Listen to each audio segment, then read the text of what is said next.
بسم الله الرحمن الرحيم. الحمد لله رب العالمين، الصلاة والسلام على رسوله الأمين محمد وآله وصحبه أجمعين، أما بعد. ikiwa ni usiku wa tarehe 7 mwezi wa Dhulqaada mwaka wa 1440 katika darsa ya kitabu az-zaka kutoka katika kitabu al-mulakhas al-fiqhi al-allama صالح الفوزان حفظه الله تعالى.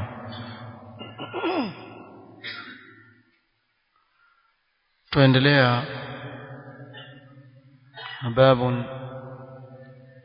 في بيان أهل الزكاة ومن لا يجوز دفع الزكاة لهم.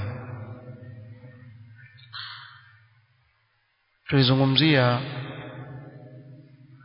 katika wale watu ambao Allah subhanahu wa ta'ala ametaja kuwa zaka ifikishwe kwao alfuqara walmasakin, na pia tukawazungumzia alamiluna alaiha. na leo biidhnillahi ta'ala tuanzia الرابع المؤلفة قلوبهم.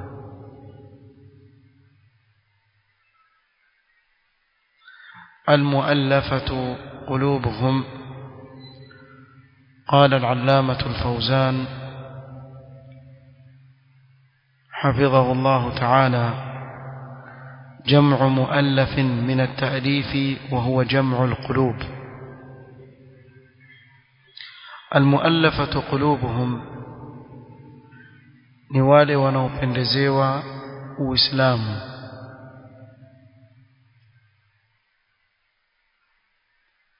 والمؤلفة قلوبهم قسمان: كفار ومسلمون. المؤلفة قلوبهم wako vigawanyo viwili. Wapo katika makafiri na wapo katika waislamu. وهذا هو الصنف الوحيد الذي يجوز فيه أن يعطى الكافر من الزكاة. hii ndio aina ya pekee ya aina ya wale wanaopewa zaka ambayo yajuzu kumpa kafiri zaka. hii pekee yake. hauwezi kumpa kafiri ambaye ni fakir katika zaka. ama alfuqara walmasakin ile ni khasa kwa Uislamu, lakini almuallafatu qulubuhum pekee yake ndio wako vigawanyo viwili: kufarun ومسلمون. فالكافر يعطى من الزكاة إذا رجي إسلامه لتقوى نيته على الدخول في الإسلام وتشتد رغبته. كافري hupewa katika zaka ikiwa atarajiwa kusilimu, ili nia yake ya kuingia katika Uislamu iwe na nguvu zaidi na raghba yake iwe na nguvu zaidi katika kuingia katika Uislamu. وتأثير المال على دين الإنسان معروف. mali kuathiri dini ya mwanadamu ni jambo ambalo lajulikana. ndio maana ukaona kufar watumia mali zao katika kuwaingiza watu katika dini zao. Kadhalika mfano Rafidha hutumia mali katika kuwatumbukiza watu katika ushia. Sasa hawa watumia mali zao katika kuwapeleka watu katika batil. Watu wa haki wana haki zaidi katika kutumia mali zao kuwavutia watu katika haki. Tofauti ni kuwa wale wavutia watu katika batil, wakati watu wa haki wavutia watu katika nini? Katika haki. Ewe, tofauti iko wazi. Kwa yule ambaye ni kafiri, tutarajia kuwa huenda biidhnillahi ta'ala, pengine akipewa katika mali akalainika zaidi, akaukubali Uislamu na kuingia katika Uislamu, basi huyu atapewa katika zaka ili kumlainisha zaidi aingie katika Uislamu. Mtu aweza kusema kuwa lakini ataingia katika Uislamu kwa ajili ya mali. Naam, mwanzo ataingia kwa ajili ya mali, na tutamwacha hivi, tutamfundisha Uislamu mpaka mwisho atakuwa yeye katika wale wenye kutoa zaka ikiwa Allah atampa uwezo.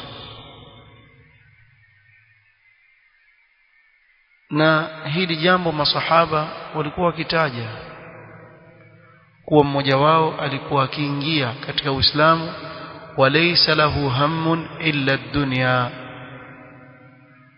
hana hamu isipokuwa ni dunia, taki chochote isipokuwa dunia. Mara ghafla hubadilika, ikawa hakuna kitu kinachopendeza kwake yeye kama dini ya Uislamu, lakini mwanzo aliingia kwa ajili ya dunia.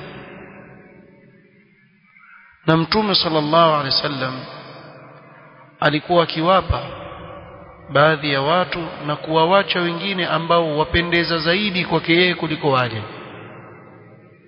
na akataja kuwa inni la u'ti ar-rajula wa ghayruhu ahabbu ilayya. Limadha? Kwa nini alikuwa akiwapa wale wengine na wengine awapenda zaidi kuliko wale anaowapa? Khaufan alayhi minan nar, aogopea asipopewa yule huenda ikawa ni sababu ya yeye kuzidi kuwa mbali na Uislamu, mwisho ikampelekea katika kuacha Uislamu akaingia motoni. Mtume sallam alikuwa akifanya hili jambo, akiwapa watu kuwapendezea Uislamu alayhi salatu wassalam.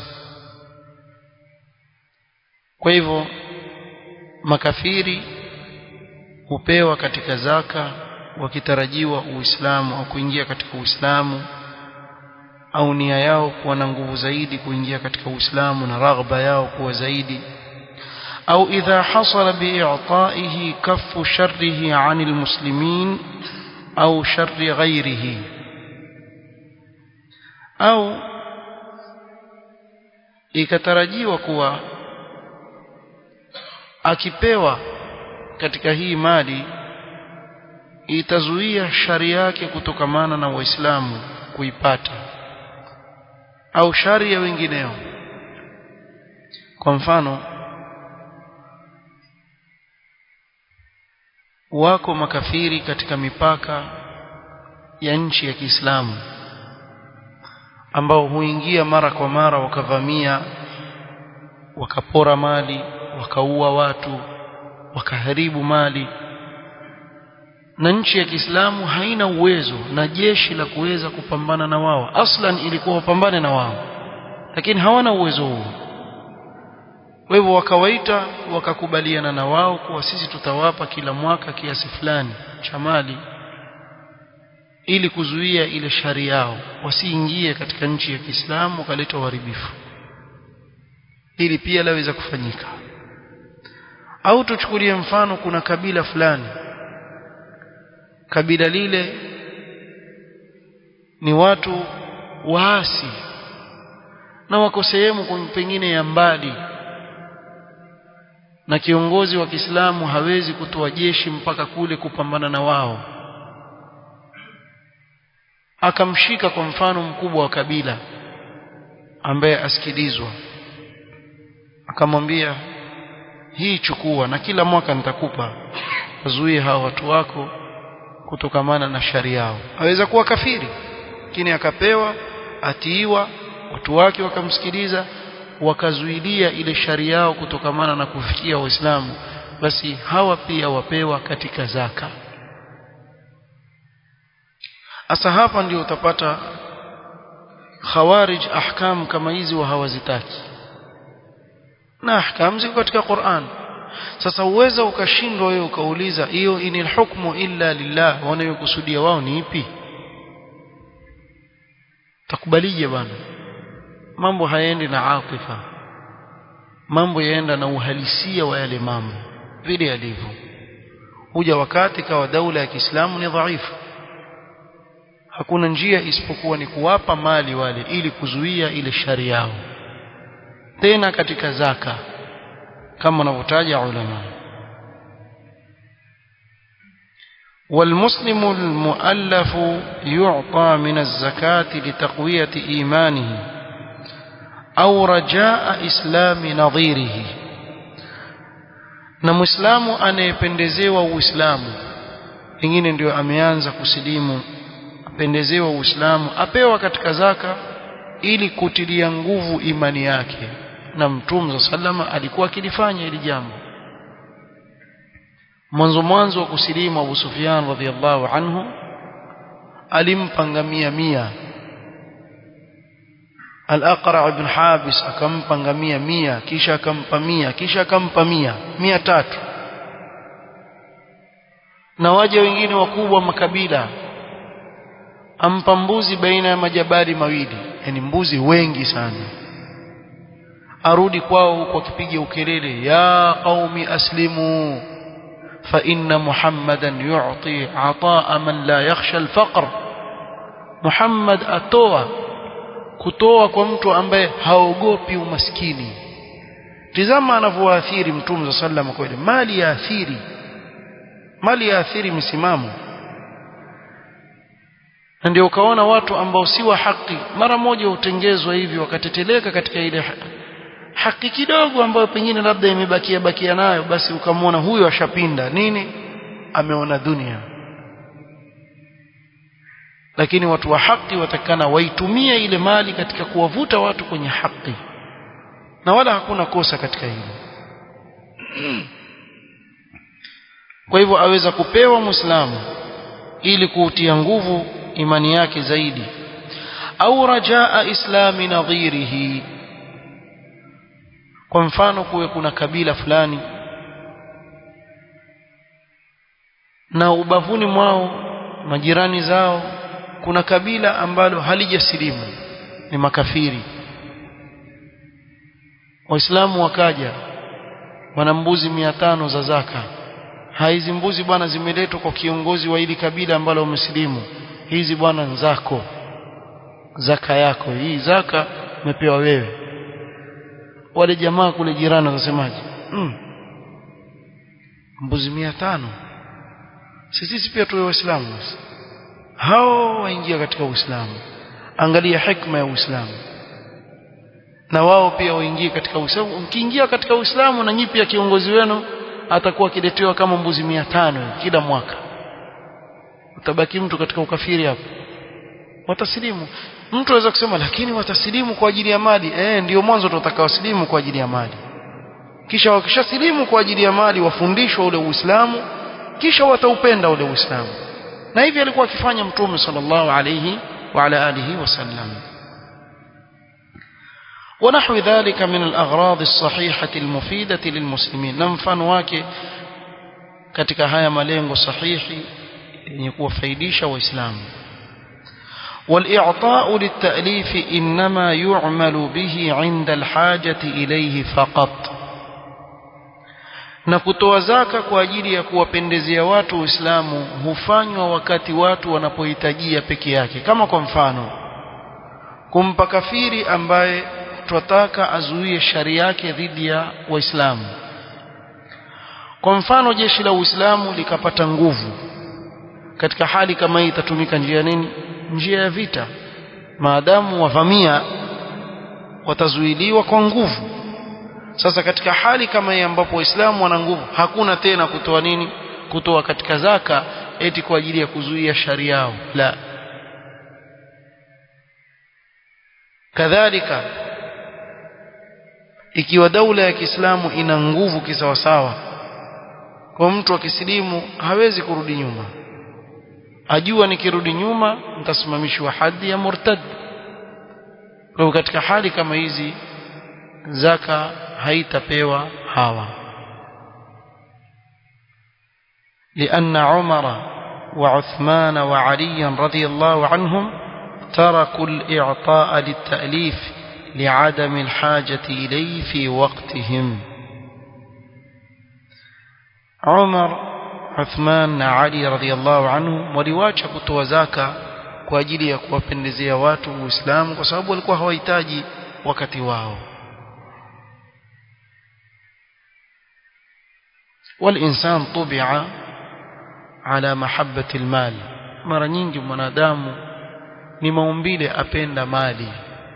Kwa kule kupenda mali kwake basi apewe mali, aelekezwe katika haki, aelekezwe katika usawa. Wakati mwingine yabidi ili kumvutia mtu katika haki na katika usawa. الخامس الرقاب. الرقاب watumwa. Aina ya watu watano wanaopewa zaka ni hao watumwa. Jambo la utumwa lilikuwepo kabla ya Uislamu. Lilikuwepo kabla ya Uislamu, ingawa lilikuwa likitumika kwa dhulma, yani walikuwa wakiwa dhulumu wale watumwa. Uislamu ulipokuja ukawaelekeza watu katika uadilifu katika jambo hili. Na hili jambo pia lilikuwepo katika nchi leo ambazo zapiga kelele kuwa Waislamu walileta jambo la utumwa na kadha, na si wa kweli katika hilo. Kwa mfano nchi ya Umarekani. Nchi ya Umarekani imejengwa na watumwa, na hili ni jambo lajulikana. Walipokuwa wametosheka katika ujenzi wa nchi yao, ndio wakafuta lile jambo la utumwa, na wala si kitambo. Yani bimaana haifiki miaka 100, pengine miaka 100 hivi tangu kufutwe ule utumwa. Na ushahidi wa hili jambo utakuta kuwa watu wenye asili ya Afrika wako wengi sana katika nchi kama hizi ambazo walikuwa wakiwatumia katika kazi ambazo hawawapi malipo, na walikuwa wakija wakiwawinda kama wanyama. Afrika waja wawinda watu, washika kwa nguvu bilmalayin. Na katika hawa zaidi ya 50% watakufa njiani, na wao wajua hivyo kuwa zaidi ya 50% watakufa njiani. Wafe njiani, watupwe, lakini wale watakaobakia wataenda kutumishwa kule. Sallallahu alaihi. Watu huru, si watumwa, wamewashika kwa nguvu wakawafanya watumwa. Na leo ndio hizo aibu zaanza kutokea moja moja. Sasa tukiwaambia nchi za Kiarabu kuwa nyinyi mlitufanya watumwa, hebu tuangalie nisba ya wale watu ambao waonyesha watoka Afrika ni wangapi, na tuangalie Umarekani na kwingineko katika nchi kama zile, nisba ya wale watu ambao asili yao Afrika ni wangapi. Kwa akili peke yake utakuta kumbe watu walitumiwa vibaya sana. Wallahu almusta'an. Almuhim, tukizungumzia utumwa, وهم الأرقاء المكاتبون الذين لا يجدون وفاء. hawa watumwa wenyewe wako asnaf, na hapa tataja صنف tatu, aina tatu.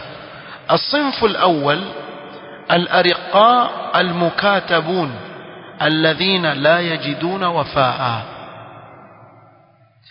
mtumwa aweza kumwambia bwana wake kuwa mimi nataka kujikomboa ili niwe huru, kwa hivyo wataandikishiana, utalipa kima fulani mpaka uwe huru, sawa.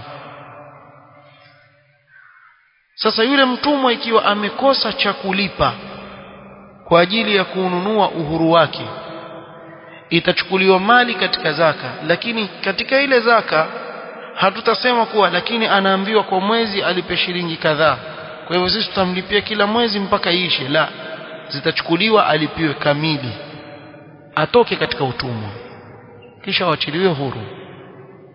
Kwa zaka yachukuliwa, apewa mtu kama fayu'ta almukatabu ma yaqdiru bihi ala wafa'i dainihi hatta yu'taqa wa yukhallasa min ar-riqi.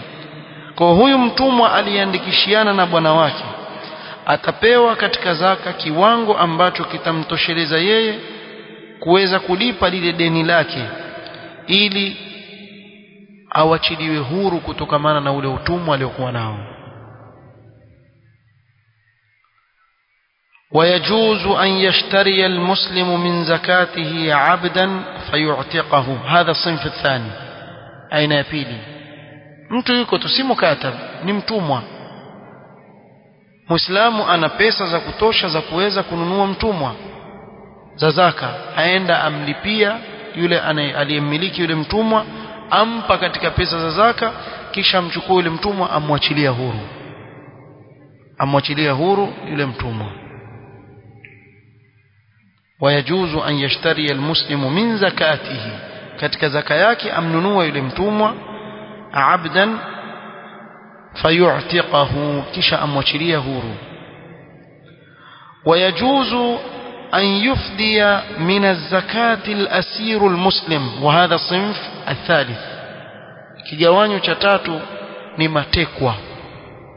Kwa mfano kumekuwa na vita baina ya Waislamu na makafiri, katika vile vita wakatekwa baadhi ya Waislamu, au wakaja tu wakavamia wakawabeba wale Waislamu wakaenda na wao, kisha wakasema hatuwawachi isipokuwa kwa kupewa pesa ima fulani. Katika hali kama hii yajuzu kutoa katika zaka kumlipia huyu Muislamu ili kumtoa katika yale madhila anayofanyiwa na kufaru, bali huyu ndiye anayetangulizwa kabla ya al-mukatab na kabla ya yule abd ambaye utamnunua na kumwachilia huru. Huyu ndiye anayetangulizwa mwanzo, kwa sababu yuko chini ya taadhib, ya adhabu ya wale waliomteka. Huyu si mtumwa, aweza kuwa sakana kwa si mtumwa, lakini ameshikwa mateka. Huyu ndiye anayetangulizwa mwanzo. Kwa hivyo yajuzu kuchukua katika zaka kumkomboa yule aliyetekwa, na hii sio lazima iwe ni katika vita. Hata leo haya mambo yafanyika. Kuna baadhi ya watu huunga makundi ya ajabu ajabu, mara ghafla wakamshika mtu wakamteka, haswa akiwa katika familia ambazo zajiweza, wakambeba wakaenda naye, kisha wakapiga na simu, mwamtaka mwana wenu, toeni qima kadhaa. Sasa katika hali kama hii pia yajuzu kutoa katika nini, katika zaka, kwenda kumkomboa yule mtu. Kuna nchi nyingine katika nchi haswa nchi za magharibi mwa Afrika ama huko West Africa huko, haya mambo yaendelea sana sana. Mtoto wa kitajiri, yani tukipatikana jamaa ameona amepata ghanima pale, basi wanyemelewa, kisha uchukuliwa, kisha akapigiwa baba yake simu, akaambiwa haya, toa kima fulani, mtoto wako utampata. Basi yabidi atoe. Sasa ikiwa imefikia kutoa kumkomboa yule mtu, yajuzu kutoa katika pesa za nini, za zaka, lianna fi dhalika fakka raqabati almuslimi min al-asr, kwa sababu kwa kitendo kama hiki ni kumwachilia huru, kuachilia shingo ya Muislamu huru. Kwa hawa ni katika wale ambao wapelekewa zaka. Tumesoma ngapi hao? Watano, sio? Tumeanza na al-fuqara wal-masakin, kisha al-amiluna 'alayha, kisha al-mu'allafatu qulubuhum, kisha ar-riqab. Hawa ni wangapi? Watano. Insha Allah taala unabakia tutakuja kuwamalizia insha Allah katika kikao cha kesho biidhnillah taala. نكتفي بهذا القدر والله تعالى أعلم. سبحانك اللهم وبحمدك أشهد أن لا إله إلا أنت أستغفرك وأتوب إليك. بارك الله فيك.